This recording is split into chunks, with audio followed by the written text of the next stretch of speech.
تو یہ تمام اقدامات کر کے 250 پہ ڈالر لا کے 100 روپے پیٹرول نیچے لا کے بجلی نیچے لا کے ہر چیز لا کے اور یہ تمام سسٹم دے دیں سیاستدانوں کو اور آئیں آگے پھر اپنے حساب سے چلائیں. بالکل اس طریقے سے اب نہیں چلے گا. یا تمام کے تمام کا احتساب ہونا چاہیے اور حقائق عوام کے سامنے آنے چاہیے. کون تجربے کار ہے کون نا تجربے کار ہے, پالیسی ایک ہی چلے گی. ہاں کاشف, یہ جو آپ کہہ رہے ہیں کہ پہلے کیوں نہیں ہوا, اس پر منور صاحب سے امتیاز صاحب سے ایک لائن میں جواب چاہوں گی کہ پہلے کیوں نہیں ہوا, جو کاشف سوال اٹھا رہے ہیں منور صاحب. پہلے اس لیے نہیں ہوا کہ اداروں کی سپورٹ انہیں حاصل نہیں تھی. ٹھیک ہے. امتیاز صاحب آپ کا کیا خیال ہے, پہلے کیوں؟ بات یہی ہے, بالکل رکاوٹیں ہوتی ہیں, بہت زیادہ رکاوٹیں ہوتی ہیں اور پتہ نہیں کیا کیا کرنے جا, جو بٹ صاحب نے کہا یہ سب سے زیادہ اہم ہوتی ہیں. ٹھیک ہے. اور دیکھیں اگر پھر اس سے پہلے جائیں گے نا, پیپلز پارٹی اور نون کی حکومت دیکھیں گے نواز شریف کی پہلے والی, تو یہ بعد میں لا کے جنہوں نے بگاڑ پیدا کیا ہے نا وہ بھی ان کے ذمہ دار ہیں. صرف یہ پی ٹی آئی کی حکومت ذمہ دار نہیں ہے, یہ ثابت ہو گیا پوری دنیا میں ثابت ہو گیا کہ نون کے دور میں کیا تھا جب نواز شریف 2018 میں 16 میں چھوڑ کے گئے اور اس سے پہلے جب 13 میں پیپلز پارٹی کی حکومت تھی, کر کے دکھایا تھا ان سیاستدانوں نے. ساری 2008 سے 13 تک بڑے بڑے کام کیے پریشر کے باوجود. امتیاز صاحب اب ہم دیکھیں گے نا جو اگلی حکومت آئی اس کے ہاتھ کھلے ہوئے ہونے کی اجازت ہوگی یا اس کے ہاتھ بھی بندے ہوں گے. جی کاشف. شمائلہ 2 مہینے کی حکومت, شمائلہ 2 مہینے کی نگران حکومت نے ڈالر 280 سے نیچے لے آیا. اسی کے دور میں بڑا تھا کاشف, اسی دور میں بڑا تھا. پی ڈی ایم کی حکومت کے دور میں کتنے کا ڈالر تھا اور بعد میں کتنے کا ڈالر ہو گیا تھا. پیٹرول کتنا 50-60 روپے گورنمنٹ میں نہیں بڑھا. چیک تو کر لیجئے نا, میں کہہ رہا ہوں بھاجن چیک تو کیجئے نا, اسحاق ڈار کے دور میں کتنا ڈالر تھا, چیک تو کیجئے. قیمت تو چیک کر لیجئے. ایک چیز ان آفیشل تھی, آرٹیفیشل چل رہی تھی. پولیٹیکل کمپرومائزز ہے. عوام کو کیا فائدہ پہنچ رہا ہے, عوام کو سیٹ چاہیے. یہ بڑا اہم سوال ہے. ایک بریک کا وقت ہوا ہے, بریک کے بعد جب ہم واپس آئیں گے تو سائفر کیس بڑا اہم کیس ہے. اس میں chairman P T I Shah Mahmood Qureshi کو 12 اکتوبر کو فرد جرم عائد کرنے کے لیے طلب کیا گیا ہے. اس پر ہم بات کریں گے. ساتھ ہی ساتھ جو آج ایک اہم practice and procedure act case پر سماعت ہوئی ہے, اس پر چیف جسٹس نے کیا ریمارکس دی, اس پر بھی بات ہوگی بریک کے بعد.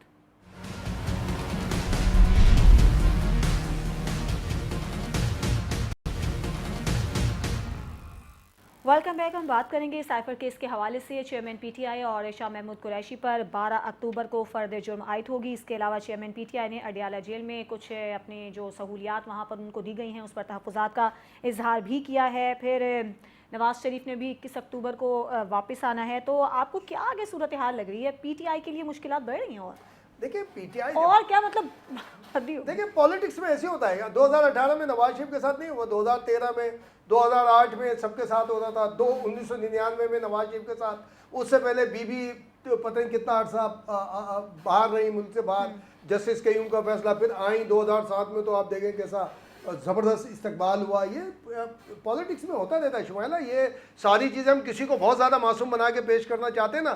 آپ یہ بتائیں 2002 میں 2003 میں بی بی شہید تھی الیکشن میں, نواز شریف تھے, کوئی بھی نہیں تھا. وہ چودھری شجاعت صاحب تھے, جمالی صاحب آ گئے. اس سے پہلے جب نواز, جو وہ بہت ساری یہ چلتا ہے, سیاست میں ہوتا ہے, اس کے اندر یہ سارے معاملات چلتے رہتے ہیں. اس کے اندر جو سیاسی اصول ہے نا, جو ایس او پیز ہیں, اس ریسیپی کو فالو کرنا چاہیے. بدقسمتی سے جو پچھلے 7-8 سال اور خاص طور پہ یہ جو پی ٹی آئی کی ایکٹیویٹی رہی نا, پولیٹیکل ریسیپی کو خراب کیا. آج وہ بھگت رہے ہیں. ورنہ تو نوابزادہ نصر اللہ پی پی کے خلاف کمپین چلانے کے بعد جو حکومت جاتی تھی تو پھر اتحاد بنتا تھا, پی پی اس میں شامل ہوتی تھی. پھر اس کے بعد یہ نواز شریف اس میں شامل. یہ سیاست کی ایک ریسیپی ہے. خود یہ چیئرمین پی ٹی آئی کیا اے پی ڈی ایم میں نہیں رہے, مولانا فضل الرحمان کے ساتھ نہیں رہے, زیادہ عرصے کی بات نہیں ہے, 2005-6 کی بات ہے یہ تو. اور پھر محمود خان, لالا چکزئی, اسفند یار, ولی صاحب سب ساتھ ہوتے تھے. بعد میں انہیں فلاں ڈیزل اور یہ برے القاب سے نوازے. تو پالیٹکس میں ہوتا ہے. میں کہتا ہوں ان کو اس سے نکلنا چاہیے. اور دوسری بات یہ ہے کہ جو کاشف جو بول رہا تھا کہ چلو کم از کم بٹ صاحب کو خوش ہونا چاہیے نگراں حکومت کے حوالے سے. احمد چیمہ, توقیر شاہ اور وہ جو فواد حسن فواد ہے, اس کی کارگزاری بھی جو کہ نگراں حکومت میں شامل ہے. دوسرا شمالہ پتہ ایک لفظ کیا, دیکھیں نگراں حکومت کی کارگزاری اپنی, لیکن تمام سیاسی جماعتوں کی انہیں حمایت حاصل ہے, اداروں کی حمایت حاصل ہے, ان کی ایکٹیویٹی ایکسٹرا آرڈینری ہیں. لیکن بہت ساری چیزیں ان کے دور میں بھی Support سامنے حاصل ہے آئی انہیں. ٹھیک اور ہے. ہمیں اسی صحیح. طرح چلنا چاہیے آگے ٹھیک ہے. بڑھ کے اداروں کا. اور ایک جو ہے نا ایک پیج نہیں ہونا چاہیے, پیج اپنا اپنا ہو, ٹھیک ہے. لیکن جب فولڈ کریں تو ایک اخبار ایک کا وہ ہونا اخبار چاہیے. بننا. ٹھیک ہے. کاشف, ابھی جیسے کہ امتیاز صاحب بات کریں کہ سیاست میں تو ایسا ہوتا ہے, تو آپ کو لگتا ہے کہ چیئرمین پی ٹی آئی واپس لوٹ آئیں گے سیاست میں؟ دیکھیں جی, بھٹو صاحب کو پھانسی دی عدلیہ نے, بعد میں کہا زیادتی ہوئی. نواز شریف صاحب کو ہائی جیک طیارے کیس میں سزا سنائی, بعد میں بری ہو گئے. نواز شریف صاحب پہ پاناما کیس بنا اور مریم بی بی پہ کلیئر ہو گئے. شہباز شریف صاحب منی لانڈرنگ میں ضمانت پہ تھے, وزیر اعظم بنے, کلیئر ہو گئے. پرویز اب مشرف آپ کو مجھے اجازت دی. بتائیں, میں پرویز مشرف کو, اب آپ مجھے بتائیں, آپ سیاست دانوں کی بات کر لیجئے, تو یہ وہ سیاست دان ہیں جن کو عدلیہ نے سال پہ وہی سزائیں سنائیں, پھر کلیئر کر گئے, پھر دور حکومت آ گیا. زرداری صاحب کے اوپر کیا کچھ الزامات نہیں لگے, فریال بی بی پہ کیا کچھ الزامات نہیں لگے, الزامات کلیئر ہو گئے. پھر وہی سیاستدان کوئی وزیر اعلیٰ بن گیا, کوئی وزیر اعظم بن گیا, کوئی وزیر بن گیا, کوئی صدر بن گیا. اس کا مطلب یہ ہوا کہ ہمارا جو پولیٹیکل نظام ہے یا جو عدلیہ کا نظام ہے وہ کمپرومائز ہے, تاکہ جب آپ کو آرم ٹویسٹ کرنی ہو تو آپ ہائی جیک کا کیس بنا دیں, آپ منی لانڈرنگ کے کیسز بنا دیں, اور جب آپ کو ان کو لا کے ملک چلوانا ہو, عدلیہ وہی عدلیہ ان کو کلیئر کر دیتی ہے. صحیح. میں تو حیران ہوں کہ یہ جو ججز ہیں, ان کو کبھی یہ خیال بھی نہیں آتا ہوگا تنہائی میں کہ ہم انصاف کی کرسی پہ اللہ نے ہمیں بٹھایا, ایک دن ججمنٹ ڈے ہونا ہے, اللہ کے سامنے پیش ہونا ہے, کیا ہمیں اس وقت جواب نہیں دینا پڑے گا کہ ہم نے انصاف میرٹ پہ کیا یا نہیں کیا؟ چیئرمین تحریک انصاف یا شاہ محمود قریشی صاحب سائفر کے معاملے میں لیں یا کسی اور معاملے میں لیں, اگر انہوں نے غلط کیا ہے, ان کے خلاف پہلے بھی وہ سزا یافتہ ہے, آگے بھی ان پہ سزائیں ہو جائیں گی. جیل میں تو وہ ویسے پڑے ہوئے ہیں, پارٹی ویسے تتر بتر ہے, ابھی یہ بھی نہیں پتا کہ پارٹی کا مستقبل کیا ہوگا, چیئرمین شپ پارٹی کی کدھر جائے گی کدھر نہیں جائے گی.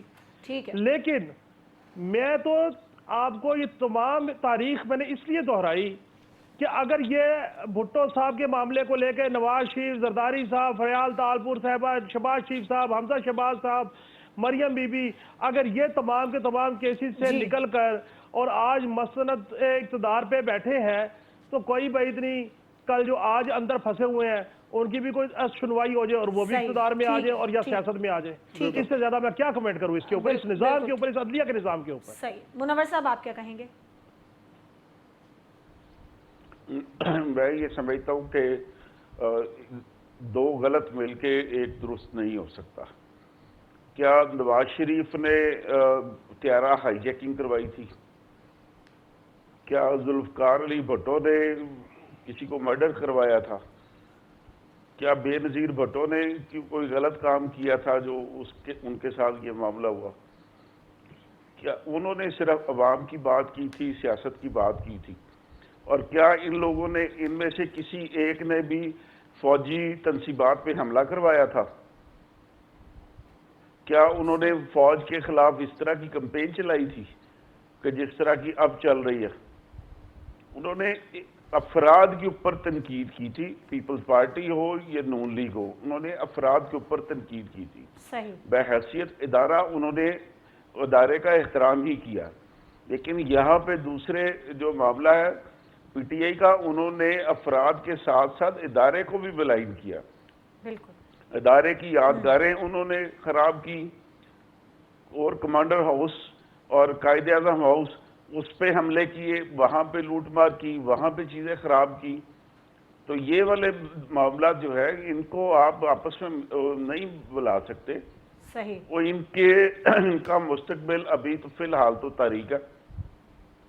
اور یہ کوئی میرا خیال ہے کہ 250 کے قریب تو ان کے خلاف ایف آئی آریں ہیں. تو 250 ایف آئی آروں سے نکلتے بھی کافی ٹائم لگ جائے گا. ٹھیک ہے.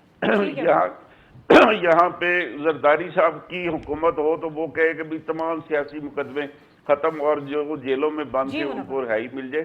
تو فی الحال اس کا کوئی امکان نہیں ہے. اداروں کے ساتھ جو معاملہ کیا گیا شمائلہ اس کی انہیں قیمت ادا کرنی پڑے گی. جلدی سے بات کمپلیٹ کیجئے گا, وقت بالکل ختم ہو گیا. میں صرف ایک جملہ بولوں کہ یہاں پہ جن سیاستدانوں نے پریس کانفرنسز کر کے اپنی وفاداریاں بدلی ہیں, ان سب کے مقدمات کی کہیں پہ کوئی نہ پیشی ہے, نہ بات ہے, نہ سنوائی ہے. ٹھیک ہے، میں آپ تینوں کا بہت شکریہ ادا کرنا چاہوں گی. پروگرام کا وقت بالکل ختم ہو گیا ہے اور سیاست میں کچھ بھی حتمی نہیں ہے. وقت، حالات اور سیاست کب بدل جائے کچھ کہا نہیں جا سکتا ہے. آج کے پروگرام سے اجازت دیجیے. اللہ حافظ.